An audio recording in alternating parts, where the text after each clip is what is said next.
Wherever that ceiling existed, it was so close to the floor 60 years ago that it was another world.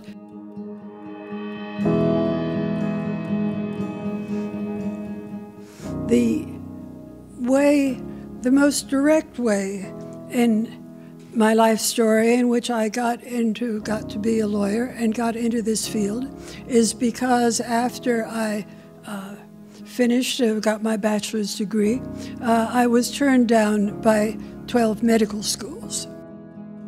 In fact, let me just fast forward to after I got my law degree from NYU. I still have the 178 rejection letters, even though I was at the top of my class at NYU. Letters from some people that I thought were friends. It just wasn't something that you would hire a woman for. I'm not saying that we should live in the past or think that there's nothing more to be done. There is an enormous amount still to be done. At the same time, the older I get, the more of a perspective I have on history, and the more I realize in many ways how much has been accomplished for women in my lifetime. She broke a glass ceiling and has been a role model for many people in the IP world, and particularly women in IP law.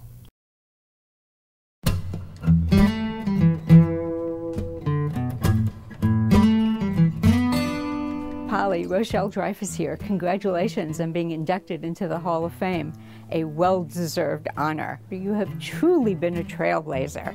Your advocacy for the Federal Circuit has led to the creation of specialized intellectual property courts all over the world. As I've told you many times, I'm so proud to be the Pauline Newman Professor of Law.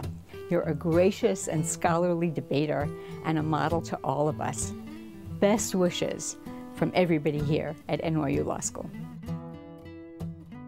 She was one of the first women on the bench. Really, at the time when she was appointed, there were less than 4% of the federal judgeships were occupied by women. After a complex sequence of events, I was nominated to be a judge. There were a number of people who spoke out, including a lot of people that I thought were my friends, saying that they didn't think I could handle the job.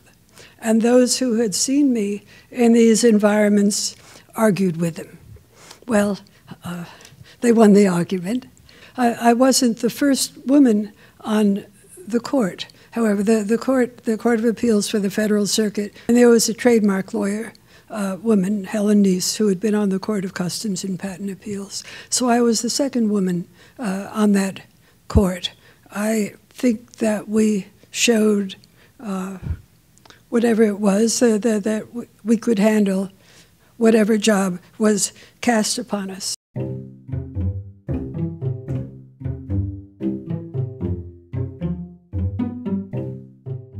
She's made her mark by articulate exposition of policy. She's a beautiful writer. Judge Newman may hold the record for the most dissents, but her dissents have great force and often persuade other colleagues over time. What people may not realize is that many of her dissents have later gone on to become the law, either the in-bank law from our court or spoken on high from the Supremes. Merck versus Integra comes to mind. It's a case where she wrote a very strong dissent. The Supreme Court took it. They not only changed the state of the law to reflect exactly what she had written, but they cited her outright in the opinion. She has a sense of humor, not only about the court and her colleagues, but also about herself. And that's a very welcome thing. Judge Newman has been a pioneer from the start. She flew her own plane to graduate school. She used to be fond of sports cars, and she's done so many things in her life. I'm always surprised when I learn of these things, like the 2 years she spent in Paris. But with respect to automobiles, we had a case involving some intricate little mechanical detail of an automobile.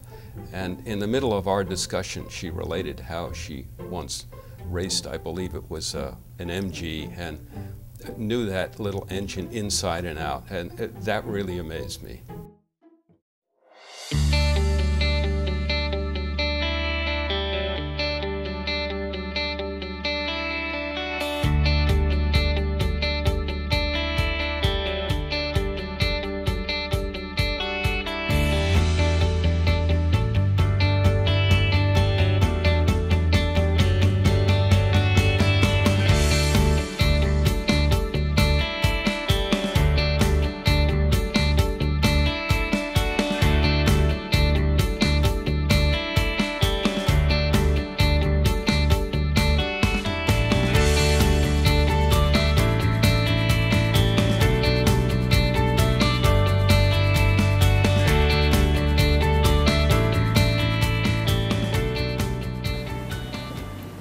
It's a great honor for me to have the opportunity to draw attention to the extraordinary character and career of Judge Newman. Judge Newman has distinguished herself as probably the leading judge on our bench for decades now, and we are all, as judges on the Court of Appeals for the Federal Circuit, honored to serve with her. I'm very pleased that in recognition of her many years of dedicated service to the IP Bar and her many accomplishments, that Judge Newman is being inducted into the ChIPs Hall of Fame as its inaugural member.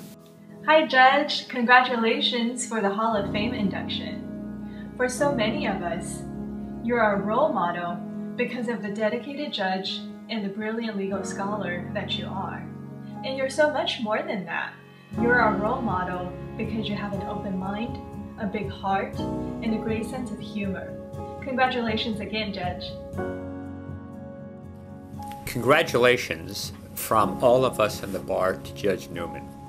As many of you know, Judge Newman was a founding member of the court who has been immensely important to the development of the law.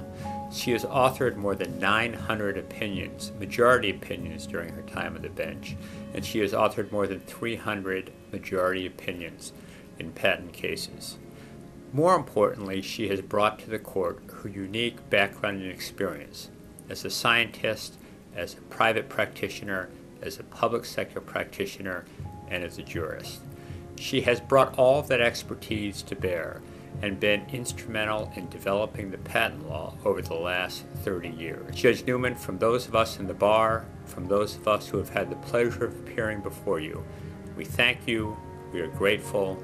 The patent system and the country are better for your service. Congratulations.